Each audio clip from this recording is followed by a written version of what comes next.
Oke.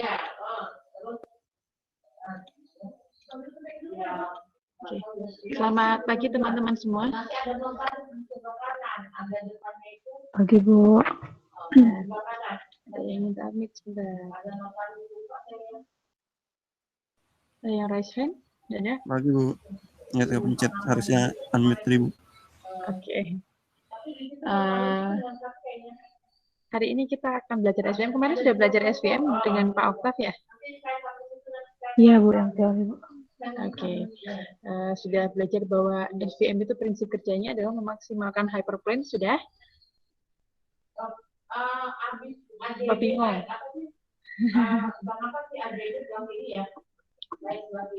Sudah oke apa bingung?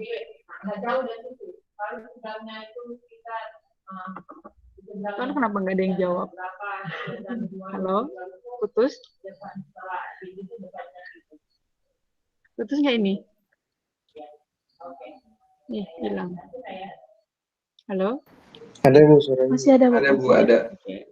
Ya, nggak ada yang jawab, jadi saya nggak tahu ini putus apa enggak. Oke. Udah oke belum basicnya kemarin? Sudah? Sepertinya pada ragu-ragu. Ragu-ragu ya? Halo? Bukan, nggak dijawab. Mungkin teman-teman masih ingat, fresh banget ya baru kemarin, bahwa SVM cara kerjanya adalah memaksimalkan hyperplane. Nah, di sini hyperplane akan menjadi istilahnya basicnya nanti untuk mengklasifikasi. Bayangkan kalau modelnya 2 dimensi begitu ya, 2 dimensi gambar. Nah, hyperplane seperti ngasih garis.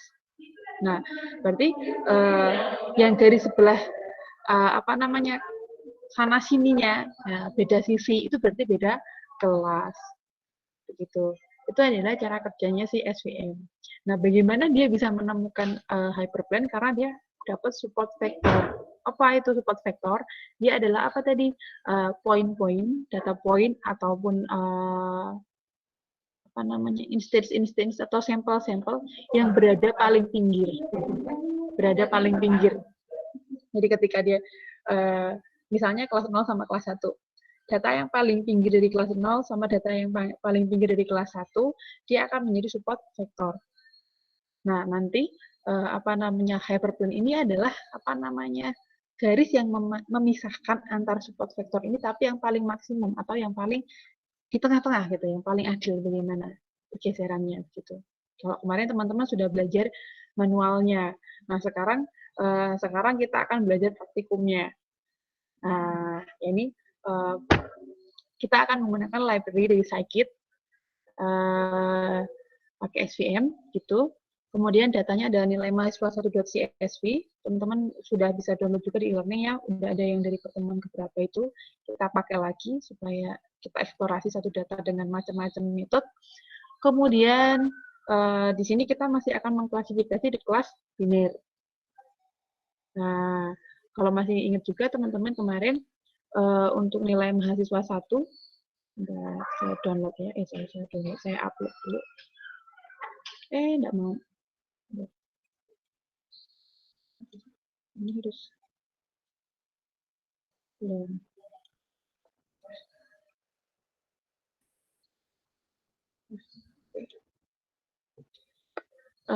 Di nilai mahasiswa 1.csv ini kita disuguhi 3 kolom dan 4 kolom, di mana 3 kolom ini adalah nilai, 1 kolom adalah untuk kelas. Kelasnya adalah 01. 01, 1 apa? 1 ketika nilai mahasiswa itu tinggi, 0 ketika tidak tinggi. Bukan jelek ya, tidak tinggi gitu. Dia filternya adalah ketika nilainya di atas 80 itu 1, kurang dari 80 itu 0, misalnya seperti itu. Tapi kita nggak lihat itu, kita nggak tahu hasil akhirnya berapa. Pokoknya ada komponen nilai di sini fiturnya ada nilai UTS, nilai kuis, kemudian ada nilai UAS seperti itu. Pokoknya 3 nilai aja. Tahu-tahu hasilnya adalah ini tinggi, ini rendah. Kita nggak tahu bagaimana dia mengkriteriakan. Itu rahasia yang ngasih nilai begitu. Pokoknya yang kayak gini loh tinggi kalau nilai UTS, UAS sama kuisnya sekian, dia nilainya tinggi. Kalau yang kayak gini nilainya rendah seperti itu. Nah, apa namanya? Nah, di sini misalnya kita mau mengklasifikasikan pakai SVM. Kelas biner ya, 01, misalnya 2 kelas saja. Nah, pertama-tama kalau kita mau pakai library berarti kita load dulu apa namanya datanya sudah, kemudian perbaiki, jangan lupa perbaiki header-nya. Ingat bahwa Pandas read CSV selalu apa? Selalu membaca, selalu menganggap bahwa data CSV punya header. Jadi ketika kita nggak punya header di sini, kita kan nggak punya header ya, nggak ada headernya. Ini apa sih sebenarnya? Nggak ada headernya, berarti kita harus tambahkan header di situ. Nah, jangan lupa itu sepele tapi sering dilupakan. Kemudian, misalnya di sini saya pengen memisahkan fitur dengan kelasnya, supaya gampang otak-atiknya. Nah, fitur sama kelasnya saya pisah, kemudian saya simpan ke dalam NumPy, ND Array. NumPy ya, saya simpan ke NumPy, supaya apa, menurut saya lebih gampang kita main machine learning itu dalam format NumPy atau ND Array. Kalau teman-teman nanti sudah mainan tensor sama keras yang deep learning, nanti teman-teman juga pakai formatnya tensor seperti itu. Kita sementara masih bisa pakai NumPy. Nah, di sini saya pisahkan fitur dengan kelasnya. Nah, fiturnya adalah si nilai 1, nilai 2, nilai 3, kemudian kelasnya adalah hasilnya kelas 1 atau 0. Ini nilai tinggi atau tidak. Nah, kemudian apa? Kemudian di sini kita bagi. Nah, mungkin teman-teman masih ingat konsep di Datama ini. Kalau yang namanya belajar sama ujian, ngasih soalnya jangan sama gitu intinya. Jadi kita bedakan data untuk training dan data untuk testing. Kita pisah. Nah, misalnya cara gampangnya ini random aja ya sebenarnya. Misalnya ini yang 10 terakhir saya gunakan untuk tes, sisanya untuk latihan. Saya punya 100 soal di bank soal saya misalnya. Yang 90 saya pakai untuk teman-teman latihan. Yang 10 sisanya akan saya pakai untuk ujian nanti, begitu. Nah, misalnya seperti itu. Nah, apa namanya? Ini misalnya 10 terakhir saya pakai untuk tes, selainnya akan saya gunakan untuk latihan. Nah, kemudian data yang sudah kita pisahkan untuk sains sama tes ini nanti kita akan masukkan ke model si SVM-nya. Nah, SVM itu sebenarnya ada banyak ya. Selain buat klasifikasi, bisa juga untuk regresi. Jadi SVR gitu. SVG itu kan support vector classifier, ada yang buat regresi, regresor juga ada. Kemudian selain kelas biner sebenarnya dia juga bisa menghandle multi class. Cuma sebenarnya SVM itu dibangun atas dasar binary, gitu. Tetap dasarnya adalah basicnya adalah binary. Nanti kita akan bahas sedikit. Nah, kita buat objek model SVC-nya, support vector classifier-nya. Nah, kita import SVC, kita namai misalnya model. Kemudian kita latih. Kita fit dengan data train. Ini adalah proses training, supaya modelnya pinter, seperti itu. Atau nyari garis hyperplane. Nyari hyperplane itu berdasarkan apa tadi? Support vektornya. Nah, berdasarkan dari apa? Data training. Nah, setelah training ini, sebenarnya kita bisa melihat apa? Support vektornya. Support vektornya bisa kita lihat. Ini teman-teman nanti bisa eksplorasi lagi dari modul, dan contoh-contoh ya. Bukan modul, apa namanya, panduannya. Bisa dibuka-buka lagi. Kita bisa dapat melihat nilai mana saja yang menjadi support vektor. Nilai mana saja, berarti bagaimana? Mengambil dari data. Data training ini ada yang akan menjadi support vektor atau akan menjadi titik-titik terpilih, titik-titik border antara kelas 0 dan kelas 1 gitu. Nah, misalnya nih kita jalankan, terus bentarnya belum di-run, lupa. Kita training dulu, kemudian kita bisa lihat support vektornya titik-titik yang mana aja nih. Fitur yang nilainya 58,22, 82, 83,8, dan seterusnya. Ini adalah titik-titik yang menjadi support vektor. Nah, selain melihat isi support vektornya, kita juga bisa lihat indeksnya. Sebenarnya data nomor berapa saja sih yang menjadi support vektor seperti itu. Nah, akan kelihatan. Oh, data indeks 8, ke 9, ke 11, dan seterusnya. Itulah yang menjadi model yang menjadi support vektor. Nah, kita juga bisa melihat sebenarnya dari sekian data itu, kan titik 8, 9, 11, indeks sekian. Itu sebenarnya yang kelas 0 ada berapa, kelas 1 ada berapa, gitu. Nah, ternyata di sini kelas 0 ada 12 titik, 12 sampel yang menjadi support vektor. Di kelas 1 ada 11 data, gitu, 11 baris, 11 instance atau 11 data point, gitu. Nah, ini adalah yang digunakan si SVM untuk membangun modelnya. Nah, sekarang misalnya kita coba uji model dengan data uji. Data ujinya apa tadi? Yang 10 yang terakhir tadi, misal. Nah, saya simpan namanya Y-prediksi. Saya mau lihat nih, kelas prediksinya itu apa. Nah, kelas prediksinya itu apa. Nah, mari kita bandingkan secara pakai mata gitu ya. Y-prediksi sama Y-testnya. Y-testnya tadi mungkin teman-teman masih ingat Y-testnya adalah kelas dari 10 data terakhir. Ini yang kita masukkan ke tes, diuji ke model, ini nanti kita akan gunakan untuk evaluasi. Nah, Y-prediksi ini adalah hasilnya si model, Y-test adalah hasil realnya, kelas realnya. Teman-teman bisa lihat di sini, ada nggak yang salah? Ada, Bu. Ada. Yang berapa? Ini ada 10 nih.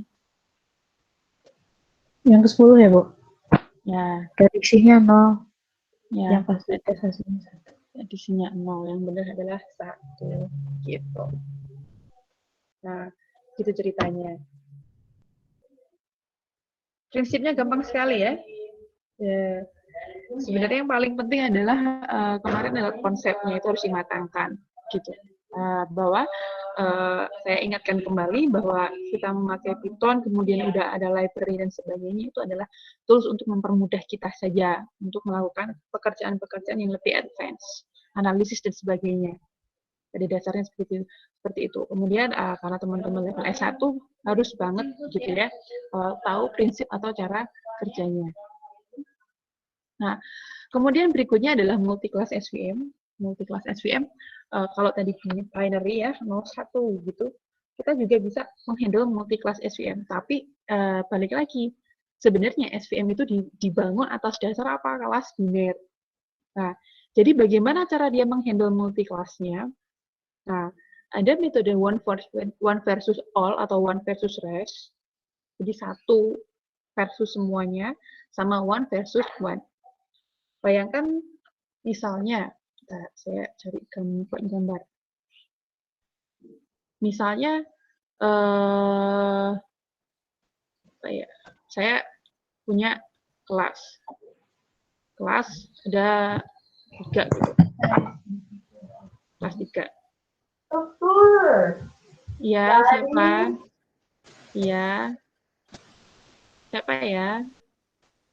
Ada yang bocor nih suaranya. Misalnya ada 3 kelas. Kalau saya ngomongin one versus all atau one versus rest gitu ya, OVR atau OVA gitu, berarti apa? Berarti di sini ada skema 1 versus kelas 1 versus 2 dan 3. Jadi 2 dan 3 ini dianggap jadi satu kelas. Ya? Halo? Vio, bisa di-mute minta tolong?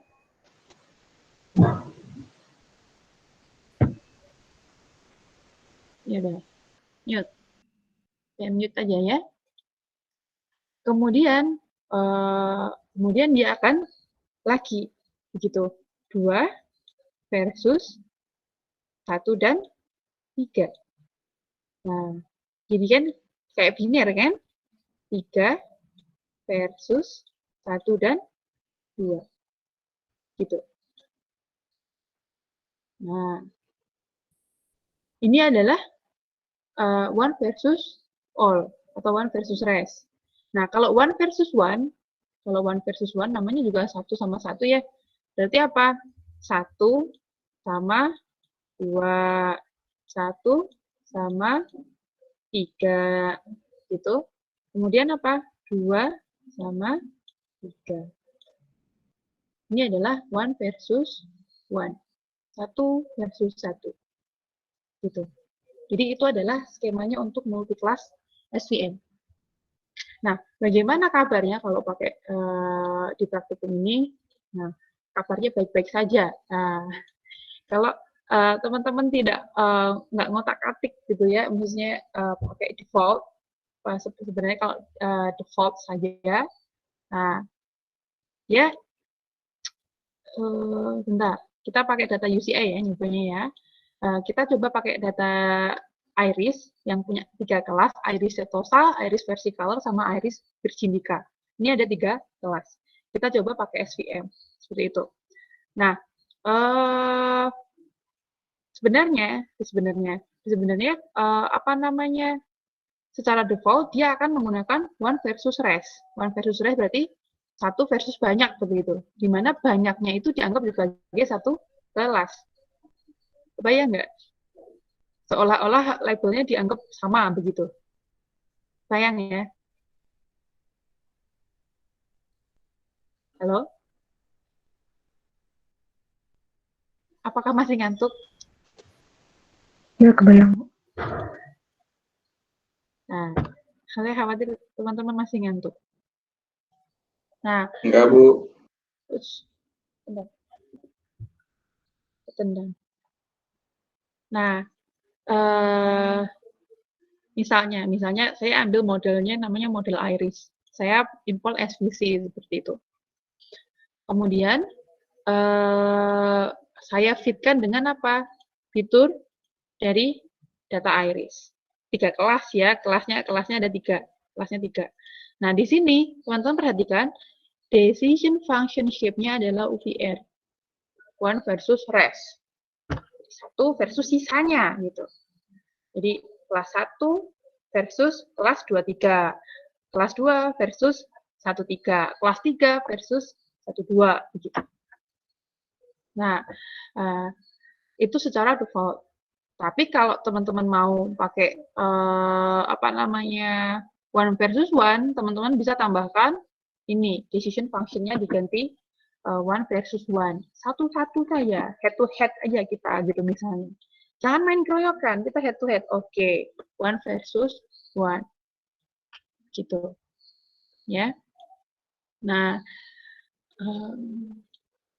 mana tadi Mbak Tingtung gitu. Nah, kemudian misalnya ini model ya, modelnya sudah terbentuk begitu, kita bisa lihat, kita bisa coba prediksi modelnya. Misalnya pakai datanya ciri-cirinya 5, 3, 1,6 sama 0,3. Oh, ternyata diprediksi sebagai Iris setosa. Nah, selain untuk prediksi kita juga bisa sama kayak tadi, kita juga bisa melihat support vektor untuk multi class-nya yang dipakai yang mana saja begitu. Ini adalah support vektornya. Oh, banyak sekali ya. Kemudian sebenarnya baris keberapa saja sih? Nah, di data ada baris 18, 20 dan seterusnya sampai dengan baris 149. Atau kita juga bisa lihat apa? Ternyata di sini dari Iris setosa ada 7, Iris versicolor ada 29, Iris virginica ada 24 titik yang menjadi support vektor. Gitu. Nah, atau kalau kita mau lihat apa namanya data ini sebenarnya 7, 29, 24 itu yang mana aja sih kita bisa lihat. Nah, ternyata yang jadinya 5,7, 3,8, 1,7, 0,3 itu adalah Iris setosa. Ada 7, kemudian versicolor-nya ada berapa tadi? 29.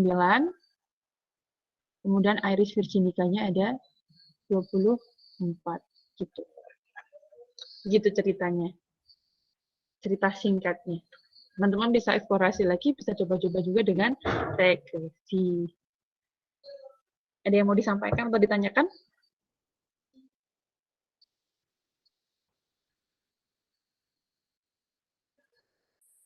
Halo? Nggak ada? Tidak, Bu. Ini kayaknya nggak bersemangat. Kenapa ya?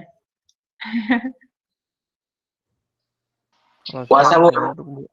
Puasa ngantuk. Aduh. Sama ya?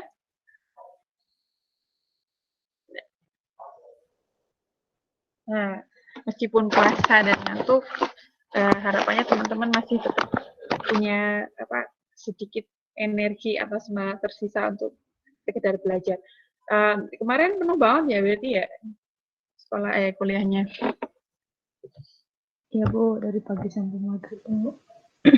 Ditinggal tidur nggak Alfio? Alhamdulillah tidak Bu. Atau ditinggal apain gitu ya? Enggak Bu. Ya biarin aja dosennya ngomong sendiri, tak kabur gitu. Nah, nggak ada yang mau disampaikan nih beneran? Nggak ada yang mau ditanyakan? Konsep SPM-nya sudah bisa ya? Apa juga mengawang-awang karena udah Bu nggak kuat Bu, saya udah lapar sekali. Nggak kuat lah, terserah deh itunya. Nanti saya belajar aja kalau mau UAS, ya nggak? Siapa yang kayak gitu ngaku? Enggak, Bu. Bener, enggak?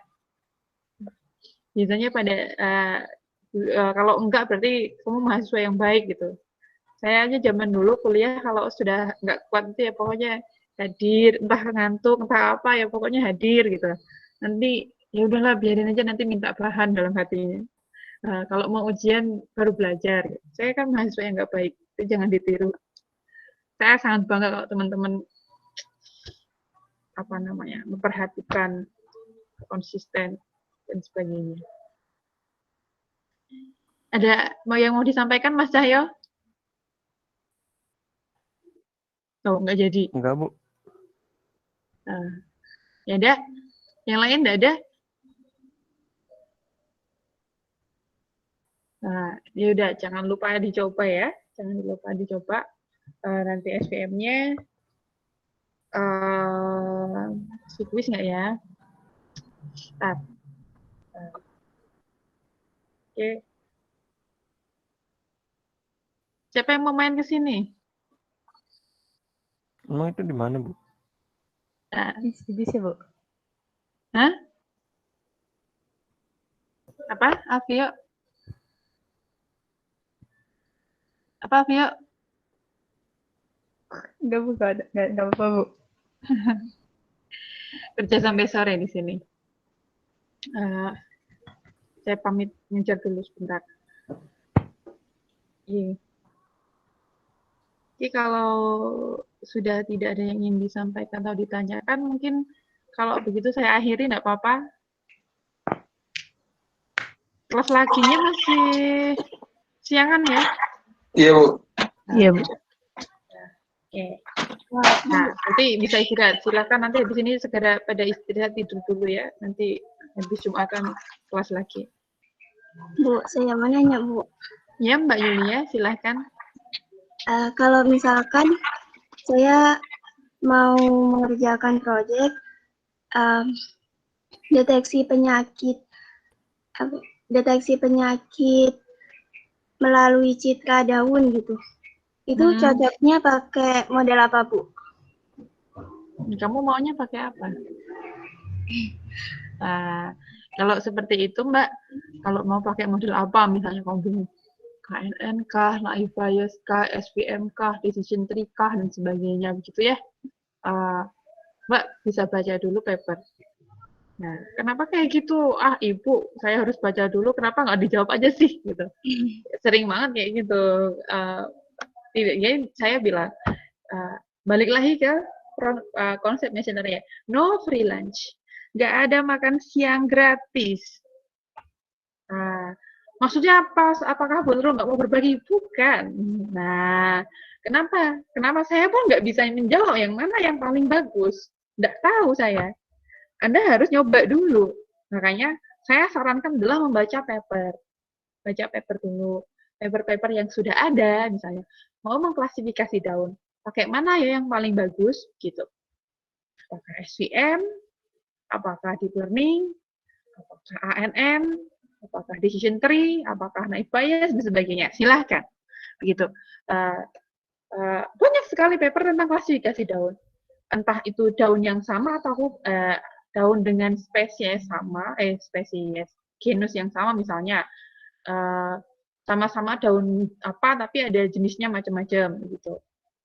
Nama pohonnya sama tapi spesiesnya ada yang berbeda, misalnya kayak bunga tadi kan ya, bunga iris, ada irisnya macam-macam gitu.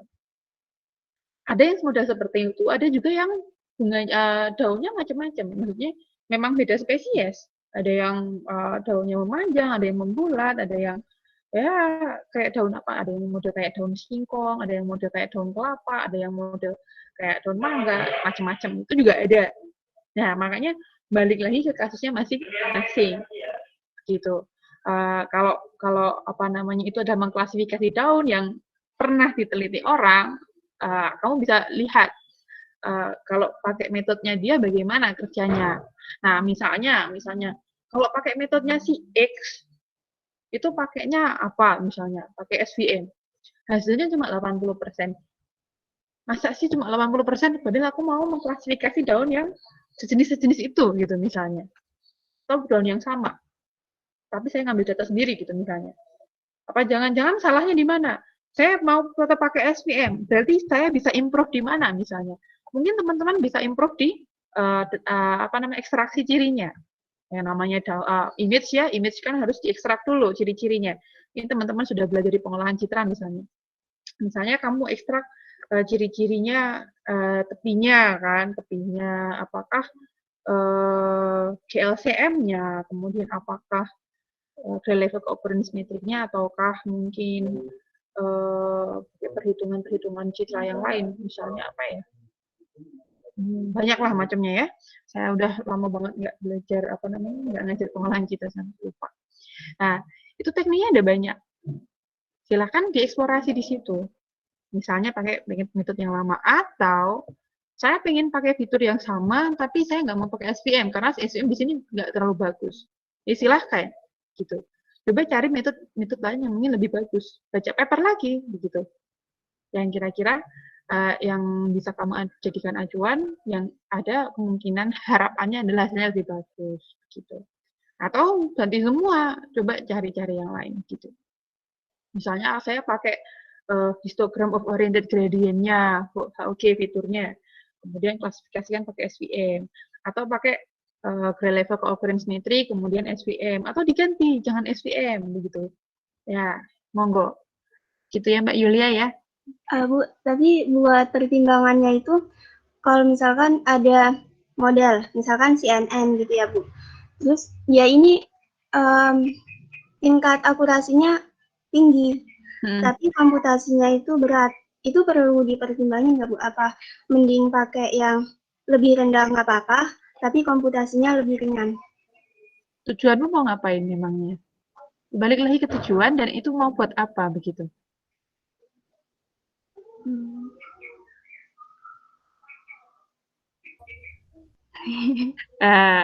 Maksud saya begini Mbak, misalnya begini. Misalnya suatu sistem itu memang sangat-sangat dibutuhkan untuk real time. Gampangnya gini, orang itu nggak mau nunggu untuk itu misalnya. Saya misalnya maunya jebret, langsung masukin sistem, langsung keluar hasilnya, shred. Berarti itu adalah sesuatu yang nggak bisa menunggu. Ya nggak? Nah, itu coba dicek lagi, memang trainingnya lama, tapi apakah proses pengujian, kalau udah klasifikasikan menguji ya, misalnya di end user-nya nanti, itu bisa kenceng nggak? Begitu. Nah, atau begini, memangnya kenapa kalau misalnya pakai CNN, load-nya lama misalnya, Masalahnya di sebelah mana? Apakah keterbatasan teknologi? Oh, sekarang RAM murah, kemudian grafik murah, hard disk juga murah misalnya ya. Berarti sebenarnya misalnya sebenarnya batasan masalah RAM, kemudian masalah hard disk itu sudah bukan menjadi isu lagi gitu. Sehingga pakai deep learning itu memang agak lambat proses trainingnya, tapi tesnya bisa cepat kok, misalnya begitu. Terus misalnya yang mau memakai sistemnya juga teknologinya punya begitu. Itu nggak akan jadi masalah. Nah, tapi ketika ada masalah di belakangnya, maksudnya nggak bisa menerapkan teknologi yang seperti ini karena keterbatasan ABCDEFGHIJ gitu misalnya. Nah, sebenarnya kan kalau sebenarnya ya gampangnya gini. Kita kan mainan modeling seperti ini, machine learning seperti ini, akhirnya kan dapat model tuh. Model itu akhirnya misalnya ya, akhirnya itu cuma menjadi back end gitu, otaknya. Nah, kalau teman-teman mau menampilkannya ke user, otomatis kalau itu cuma otak, gampangnya kalau namanya otak ya dikasih lah. Masa nggak ada view-nya sih gitu misalnya. Supaya cantik ya kan, kelihatan kan ada wajahnya, ada ini bisa berinteraksi ABC gitu. User bisa apa, ini bisa itu. Ujung-ujungnya membangun sistem. Kemudian otaknya dari modelnya tadi. Nah, lagi-lagi balik lagi kemampuannya. Nah, sekarang misalnya web based. Web based kalau teman-teman sudah punya model atau otak, mungkin bisa taruh di hostingan. Hostingan mana begitu kan istilahnya. Nanti pakai web based tinggal misalnya teman-teman bikin aplikasi web based, kemudian entah di Android entah apa kan pakai browser aja ya. Tinggal kirim data, disubmit, nanti dia akan ke servernya, kemudian servernya ngasih hasil. Ya kan, seperti itu. Hasilnya keluar di user. Emang berapa lama begitu? Nah, makanya itu tadi kepentingannya nggak mau lama-lama itu apa begitu Mbak Yulia? Apakah ada batasan tapi di sebelah mana begitu? Kan setiap kondisi kan beda-beda. Makanya perlu dilakukan penelitian begitu. Mbak Yulia? Iya, Bu. Ya, jadi begitu ya. Jadi balik lagi ke akhirnya pengembangan sistem dan sebagainya akan kembali lagi ke lingkungan yang dia mau dipakai atau yang mau dibangun itu memang seperti apa, seberapa besar dia harus mengadaptasi dan sebagainya. Jadi teman-teman penting banget kemarin sebenarnya belajar RPL dan macam-macam itu UX ya, user experience itu di mata kuliah apa namanya? RPL ada ya mata kuliah ya, udah ngambil ya? Iya. Sudah, Bu. Oh, Sudah, Bu. Itu sangat penting sekali. Sangat penting ya teman-teman belajar RPL. Sepertinya kayak gambar-gambar kayak gitu doang. Enggak kayak gitu. Itu menentukan banyak hal, termasuk juga interaksi manusia komputer ya. User computer interaction. HCI, Human Computer Interaction. Teman dulu saya namanya HCI. Apa namanya? Mata kuliah itu juga penting. Mungkin model kita bayangin aja kayak tadi. Alah cuma kayak gitu doang, udah gitu istilahnya ya. Pakai library, dapat model, udah selesai gitu. Nah, jangan lupa bahwa model kita itu nanti akan kita simpan jadikan otak, masukin ke sistem. Bahwa kita itu belum bikin apa-apa begitu. Saya bilang secara interaksi kemanusianya itu belum ada, hampir belum ada. Cuma yang membangun, pengembangnya yang ngerti gitu, istilahnya yang bangun otaknya. Nah, gitu. Belum dilempar ke user, ke pemakai. Itu nanti lebih ribet lagi. Nah, kenapa kalau teman-teman perhatikan saya hampir nggak pernah ngajar yang model-model RPL dan sebagainya begitu. Karena saya mungkin banyak orang yang merasa kayak saya. Yang RPL, kemudian HCI dan sebagainya, kemudian yang sistem-sistem gitu, itu sangat-sangat membutuhkan analisis gitu, tapi analisis di lapangan, analisis kebutuhan sistem, software requirement, dan membutuhkan harus nanya-nanya ke orang dan sebagainya. Jadi ini yang mau dibutuhkan apa, kita harus mendefine segala sesuatu yang dibutuhkan dan sebagainya, terus maunya bagaimana. Nah, itu mungkin saya itu bukan model orang yang istilahnya telaten, sabar gitu menghadapi semua Belum nanti mau ketemu aja jadwalnya susah banget mempaskan. Mau katanya mau hari Senin, ternyata dia nggak bisa. Udah hari kapan lagi di reschedule, nggak bisa-bisa. Yang model-model seperti itu agak repot gitu. Terus apa namanya, pas kita datang ke lingkungannya pun belum tentu di welcoming, maksudnya ternyata batasan teknologinya banyak sekali, ternyata dia nggak bisa nggak punya sumber daya, misalnya komputer yang mumpuni untuk server, suruh beli mungkin apa kendalanya, bisa pun udah ada teknologinya, nanti biasanya mainnya ke sumber daya manusianya. Sumber daya manusianya ternyata memang yang susah untuk suruh pakai sistem dan sebagainya. Itu apa namanya? Panjang ceritanya kalau sudah mulai lari ke sana. Dan kita ini baru main di paling belakang istilahnya. Main di core-nya, otaknya doang. Gitu. Nah, jadi itu tadi kepentingannya bagaimana dan sebagainya. Kenapa pakai CNN hasilnya sudah bagus? Seperti jadi masalah ketika dia memang prosesnya lambat. Gitu. Kenapa seperti itu? Nah, apakah ada batasan dan sebagainya sehingga perlu diturunkan kan ya, yang ke pemrosesan yang lebih cepat. Apakah nggak pakai CNN pemrosesannya lebih cepat? Ya belum tentu juga begitu. Mungkin Mbak Julia cuma baru pakai misalnya gini, itu data image kalau ke CNN itu masukin aja dedes gitu isinya ya, masukin aja, lewatin ke CNN, nanti dapat klasifikasi meskipun lambat hasilnya bagus. Misalnya pakai SVM, teman-teman juga harus main apa, ekstraksi ciri. Ekstraksi ciri itu apakah cepat? Enggak, saya bilang ekstraksi ciri itu juga nggak cepat, meskipun lebih lambat, CNN lebih lambat kalau datanya banyak ya, lambat sekali. Nah, tapi proses ekstraksi ciri itu juga istilahnya setengah mati gitu istilahnya. Nyari ekstraksi ciri yang cocok, mau pakai KLCM, pakai HOG, pakai apa, itu juga nggak gampang begitu saya nyarinya. Saya rasa di Citra itu kasusnya banyaknya masalah seperti itu. Gitu ya Mbak Yulia ya. Iya Bu, makasih Bu. Nah, jadi baca paper. Yang lain? Nggak ada? Kalau mau pengen mainan Citra, saya sarankan bisa colek Kumayanda atau Pak Desta yang lebih expert di apa namanya Citra. Saya juga dapat, cuma saya tidak menekuni. Bisa, cuman nggak sekeren mereka. Bisa, mereka lebih menekuni ke dalam.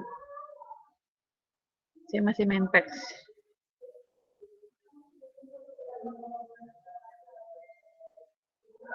Ada lagi? Oke, ada? Oke. Jadi kalau sudah tidak ada yang mau disampaikan, mungkin bisa saya akhiri ya. Siap, Bu. Siap. Siap satu doang, tapi Alfio doang yang diakhiri. Udah, Alfio live aja, enggak apa-apa, Alfio. Yang lain biar di sini. Bisa, oke. Oke, mungkin sebelum kita akhiri, kita foto bersama dulu boleh sebentar. Yang bisa on, yang nggak bisa nggak apa-apa. Ini muatnya cuma 49 ya. Saya hitung sampai 10, setelah hitungan ke 10 saya akan screenshot. 1, 2, 3, 4, 5, 6, 7, 8, 9, 10. Print screen. Oke. Nggak bisa nggak apa-apa ya, nggak muat juga kok, nggak apa-apa. Sebentar, saya titip fotonya. Oke. Ya, terima kasih teman-teman semua atas kehadirannya, sehat-sehat semua ya. Wah, Lois rambutnya tambah panjang sepertinya. Waduh, mantap sekali. Nah, loh, langsung ditutup. Kelihatan sama Bu Nurul, tutup. Nah, oke, kalau sudah tidak ada yang ingin disampaikan, ditanyakan, atau dikomplainkan, dan sebagainya ya, saya akhiri kuliah hari ini. Semoga bermanfaat. Teman-teman tetap sehat, tetap semangat, jaga kesehatan selalu, tetap bahagia. Bahagia yang membawa berkah. Oke, sekian. Terima kasih. Assalamualaikum warahmatullahi wabarakatuh. Selamat siang. Waalaikumsalam. Terima kasih, Bu. Waalaikumsalam warahmatullahi wabarakatuh. Terima kasih, Bu.